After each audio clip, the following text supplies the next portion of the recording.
Hi, and welcome to Terry Talks Movies. This time around, I've got a couple of movies from the 60s and the 50s for you. The one from the 1960s is from 1964, and it's a movie called I criminali della galassia, Wild Wild Planet in English. Directed by Antonio Margheriti, it's an Italian space opera, which is deeply weird. And then from the 1950s, we've got a Roger Corman joint, which is now in the public domain, so hopefully I won't have any trouble with clips. And it's from 1959, and it's Attack of the Giant Leeches, starring Ken Clark and Yvette Vickers, written by Leo Gordon. So we'll get started with, I think, the second one, Wild Wild Planet, which is also known as The Wild Wild Planet. It was given this name in English because people wanted to cash in on the popularity of the Wild Wild West. This, of course, was years before that IP was ruined by Will Smith. Here's the précis for Wild Wild Planet from IMDb. A deranged scientist is using his employer's top-secret biolaboratory to engage in clandestine experiments. When he starts kidnapping leading citizens for use in his twisted tests, it's up to rogue cop Mike Halstead to come to the rescue. The movie stars mostly Italian people, but the main star playing Mike Halstead, the hero of the piece, is a voiceover actor who was working in Italy at the time, doing English language dubs of Italian movies, a guy called Tony Russell. The other stars in the movie are a little bit better known than Tony Russell is. There's Lisa Gastoni playing Connie Gomez, the mandatory love interest. Lisa Gastoni was in a movie called Scandalo in the 1970s with Franco Nero, which is very, very naughty. The movie also stars Franco Nero as a guy called Jake Jakowitz. He doesn't get a lot of dialogue or a lot to do except run around and punch people. And the main villain, Mr. Nurmi, is played by an actor called Massimo Serrato, who was in Elio Petri's The 10th Victim, along with Marcello Mastroianni and Ursula Andress. This movie is deeply weird. You get right from the very start, over the credits, you get some very odd-looking models of a futuristic city. And they're filmed quite badly because the models themselves aren't bad. But as everybody knows, if you're going to do a model of something that's supposed to be very large, you've got to make it look a bit dirty. You've got to put a bit of dust on it and make it not look very kind of clean-edged, because otherwise it does look like a model. But this movie doesn't do that. The models look like models, but you just go, okay, well, we'll excuse them as an abstract thing. The movie was directed by Antonio Margheriti, who worked in so many different genres. It's just amazing. He did peplum movies. He did these science fiction movies, he did horror movies. Very wide-ranging career. One of Tarantino's favorite Italian directors, and he gets name-checked in Inglourious Bastards as well. As I said, this movie is deeply insane and troubling. Set in the far future year of 2015, and Mike Halstead is the commander of Gamma 1, a space station, an orbiting space wheel of the United Democracies Space Command. United Democracies is a sweet idea. We should try that. The movie is also part of the Gamma 1 quadrilogy. There were 4 movies. There were Snow Devils, there was War of the Planets, and The Green Slime are all part of this shared universe, though they're not particularly well linked together. Mr. Nurmi is doing some weird things. He's got some 4-armed androids and some beautiful women who are in some ways kind of clones. It's a bit vague on the technology with these things, who are kidnapping people and shrinking them down, putting them into briefcases and carrying them off to Mr. Nurmi's base on another planet. And they're kidnapping literally thousands of people, according to the briefings that occur during the movie. Mr. Nurmi is trying to create the perfect human race.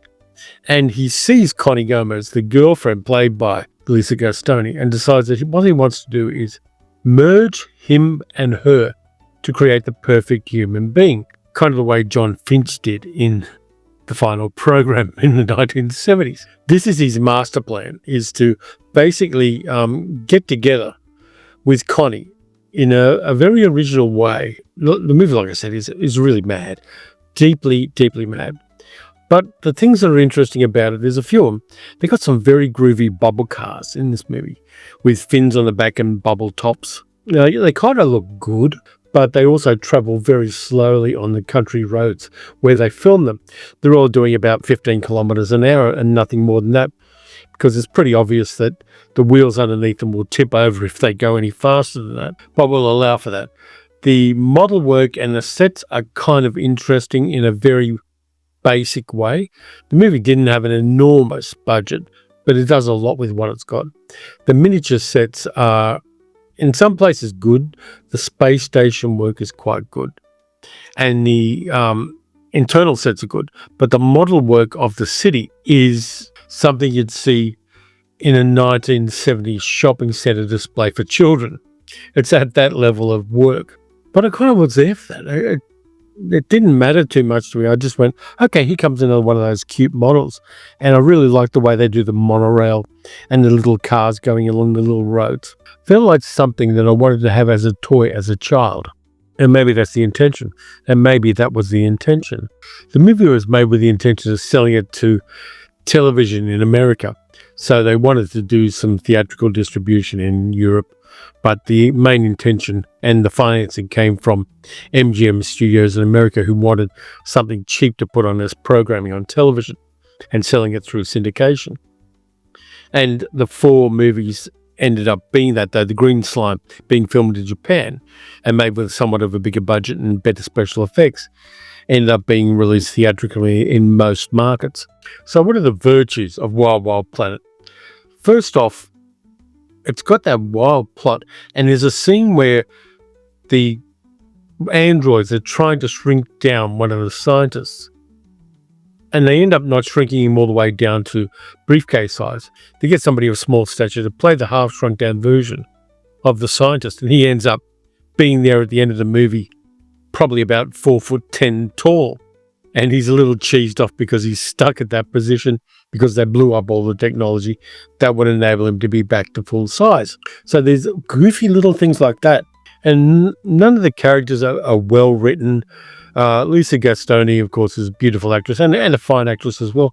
Her career took off in the late 1960s, where she started playing women in unhappy relationships who go and have affairs. So that was her thing in cinema for about 10 years. And she made some very good films and some very bad films doing that.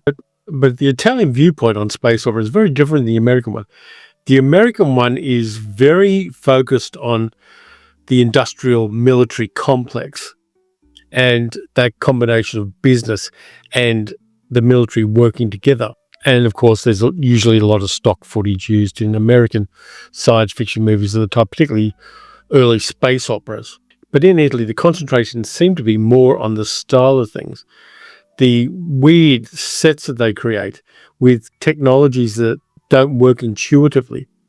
Flip buttons and weird liquids in little windows on the wall. And there's a scene where Mr. Nermi's lab is working on body parts. And it's clear that they've gone to an abattoir and got a whole bunch of sheep and goat body parts. And there's a bit where there's a heart and lungs pulsing underneath the dome that somebody's working on. And so it looks like the world's weirdest butcher shop. There is a lot of this kind of stuff in this movie. And the creepy bit where the androids grab people and the androids have big black capes and they throw the cape over somebody. And then suddenly all that's left is the clothing because they've secreted them, miniaturized, into these little suitcases, which are big enough to fit 3 people side by side. And we see that, and it's, again, quite creepy and weird. I can just imagine how mind-blowing it would have looked in the 1960s. It's that off-the-wall idea of, yep, we're going to have these 4 armed androids, bald guys with sunglasses and black caps and ponchos, who are going to kidnap people and make them disappear. And while their female assistants just pick up the clothes and the shoes and hide them away so nobody knows somebody's been disappeared. It is deeply strange and deeply weird. The other 2 movies in the middle, War of the Planets and The Snow Devils, are also weird, but they're not quite as out there as Wild Wild Planet, which is why I'm doing Wild Wild Planet for the channel. You should check it out if you're so inclined. I know there have been DVD and Blu-ray releases, and there have been releases with the original Italian audio, and the Italian version is usually somewhat longer than the American version for reasons of impetus in America being for syndication rights. Italian cinema did lots of weird things, particularly low-rung Italian cinema. They did tend to go for genres, and then when that genre started to tap out, move to another genre. So originally it was sword and sandal stuff in the 50s and early 60s. Then they moved to science fiction briefly. Then they moved to spy movies for a while. Then they moved on to crime movies and gialli and horror movies in general. It's really interesting just watching the way that the market changed in Italy in popular cult cinema. And directors and writers and producers and other people just hop between these genres as they fell in and out of popularity. And that makes the Italian film industry of the 50s, 60s and 70s and into the 80s really strange, but you can follow the track of which genre was popular with the audiences by the kinds of movies they were making. Then we leap back a number of years and Attack of the Giant Leeches, which is originally going to be called The Giant Leeches, which I think is better as a title. It's briefer. It was an independently made movie produced by Gene Corman.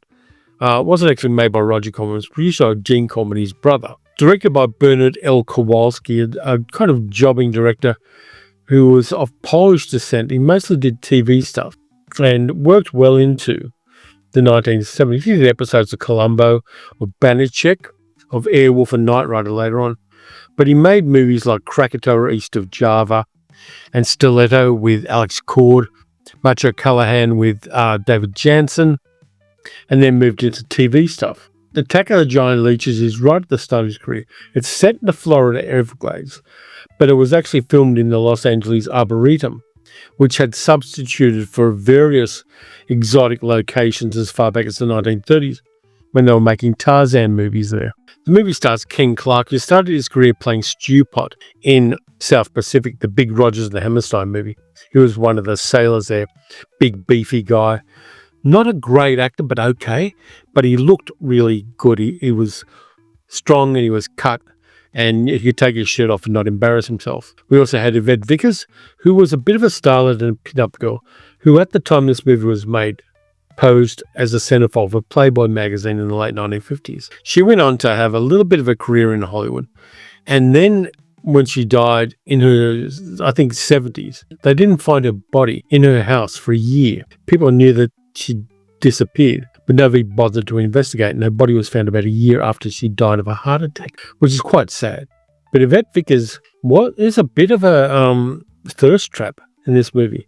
She plays the wife of a rural shop owner, played by Bruno Visotto, who was quite large and sweaty-looking guy. It's kind of a Tennessee Williams environment where everybody's hanging out at the general store, and one of the other guys is stooping the wife of the general store man. There's a little bit of that kind of stuff going on in the background. It was actually written by character actor Leo Gordon, who had been in prison as a young man and also showed up in one of the great prison movies of the 1950s, Riot in Cell Block 11. But for Roger Corman and Gene Corman, he wrote a few movies and he did pretty well with it as well. Well-known character actor, did a lot of television, but he actually wrote Attack of the Killer Leeches. The movie's better written than a lot of these films were.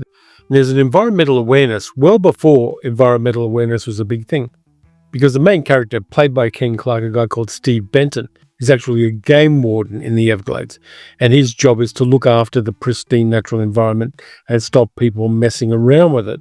And he knows his job and he likes his job and he sticks to the rules of his job, which makes him ahead of the curve with these issues. The movie isn't very long. It's 62 minutes and it was done on a $70,000 budget and made in about 8 days. So there's a lot of using the environments that they had available. The sets they had were on the old Charlie Chaplin studio in Hollywood, which was the cheapest studio to rent space in at the time. So we've got Steve being the game warden. We've got Liz, the woman played by Yvette Vickers, and her boyfriend, Cal, and her husband, played by Bruno Visotto. The husband finds her with her boyfriend on a blanket near the edge of the Everglades, right near the water, which means the crocodiles should have got them, but there aren't any crocodiles there, because the pool where they're near and the swamp where they're near is ruled by giant intelligent leeches, because of course it is. So he holds a shotgun on them and tramps them around the swamp, getting them more and more scared. And he eventually kind of says, "You're going to stop sleeping with my wife?" And the guy goes, yeah, don't shoot me. I'm not going to sleep with your wife. And so he backs off on them and tells him to get out of the swamp. And just as he tells his wife and her lover to get out of the swamp, they're attacked and swept under the water by giant leeches. The giant leeches are kind of basic. They were made out of waterproof raincoats with little bits of suckers attached to them by anybody around who would make them. They're basic, but they're effective. You don't see a lot of them in the movie, but when you do, they're positioned well so that the audience will buy the idea of these giant human-sized intelligent leeches. So these people go missing. The husband, his name is Dave Walker, played by Bruno Visota, is blamed for the disappearance of his wife, and her boyfriend is put in jail, where he hangs himself. So he's out of the way. He only had the actor for a few days. Quick way to get rid of him. So Steve and his girlfriend Nan and her father, who's a local doctor, decide they've got to investigate why these bodies haven't shown up in the swamp, and they should float to the surface. They've been wedged underwater by the alligators. What they don't know is that there's caves under the surface where these people, and there are 4 of them all up, who get caught by the leeches, are being put into these air pockets, caves underwater, and the leeches keep coming back and draining them of blood bit by bit. They're still alive, and for days they're trapped in this underground cavern where every now and then these 2 or 3 giant leeches come and just suck the blood out of them, keeping them alive as a food supply. And that is incredibly creepy. We see a few scenes of this happening, and it's, for this kind of movie with this kind of budget at the time, it's very creepy because the people are being drained of their blood slowly, and they're conscious and they know this is happening, but they're too weak to move and to try to escape. And that makes this movie much, much better for me. The real sense of horror in it, not only Liz and her boyfriend Cal, but 2 other people who go looking for them. They're all being slowly drained to death. Meanwhile, Steve and Liz and Doc Grayson are trying to find out what's happening. They scuba dive down and find the leeches, and they shoot one of them with a spear gun, but the others are still there. And they decide what they're going to do is use the dynamite, even though Steve was reluctant to do so, because all the other main wildlife in this swamp have been eaten by the leeches. So there's no other wildlife there that can be impacted by the explosives. So they blow the dynamite, and the dead bodies of the victims slowly rise to the surface. And then they use a large explosion to destroy all of the leeches, but at the end of the film, one of them swims away. It's a really effective little horror film and little kind of cryptid science fiction-y movie, because there is the implication that atomic rockets from Cape Canaveral are causing the mutation that caused the giant leeches. So there's that science fictional aspect of it. Ken Clark is okay as the leading man. He was never a great actor. In the 1960s, he went on to do a number of spy movies in Europe. I've talked about them on the channel before. And he was good in those roles, kind of as a big, beefier version, an American James Bond kind of character. In this one, he is basic but effective. I like this movie. I hadn't seen it before, oddly enough, but it came up on Tubi and I found a better version of it elsewhere. It's in the public domain, so it doesn't matter. Get any copy you like. There probably are some on YouTube, because any public domain movie does have some presence on YouTube. But Attack of the Giant Leeches surprised me at how it worked. The dialogue is all pretty grounded stuff. Leo Gordon did a good job on creating characters with not too much. The kind of ne'er-do-wells hanging around the general store all have a little bit of dialogue that tells us that they're definitely rural characters. They talk about the kinds of things rural characters would talk about. And when Steve and the doctor and Nan are talking in Steve's house, there is that realism to the dialogue and that groundedness that tells us who these people are. So even though it is a quick 62-minute watch, we still get more bang for our buck than we would in many other movies, and I enjoyed it a lot. Now, I may well try to find a physical copy of it if I can find a decent one around them, but that's a recommend from me. Wild Planet ends in a punch-up, basically, on an alien planet until a giant pink ocean floods the evil man's base on the alien planet, and all the good guys have got to be rescued. That ends a lot worse than Attack of the Killer Leeches, which has the right ending for the movie. And very much a 1950s science fiction movie ending where they think everything's over, but it isn't really. So that's what I got for you this time. 2 obscurities, one from the 50s, one from the 60s, one from Europe, one from America. But the American one this time is very superior to the other one. Its budget was a lot less, but I think it's got more meat on the bone for monster kids. So thank you very much for watching. All the usual things. Please like, subscribe, hit the notification bell so you can know when I'm doing another video. And also, it doesn't cost you anything. You might as well do it. Most of the people who watch my videos aren't subscribed and will miss out on any future videos I've got that are on these subjects or on various subjects. I am kind of looking to doing only art house movies in May. But I'm going to find art house science fiction movies for Science Fiction Saturday. And that's going to be a challenge and fun. I've actually got a couple of people who are helping me work out the format for that particular month. And some very helpful and kind people are working on that with me. And by the way, you can support the channel by becoming a channel member on YouTube, by donating on YouTube, or by becoming a patron at patreon.com/TerryTalksMovies. And if you want to pay a year in advance on the patronage, you get a discount. Just a bit of a warning to everybody. And people who are already patrons can do that as well. So until next time, when I've got the Wednesday video, I've got the Monday video, then I've got the Wednesday video. And I've actually been productive. And I've got a whole bunch of movies written down in this very old, but not really very old book that I want to do for future videos. And some of them are pretty good. And some of them are pretty bad, but all of them are pretty interesting. So until all of that happens, watch some good movies, watch some bad movies. Take a chance on some public domain films. There are some gems there along with all the crap. And I'll catch you next time.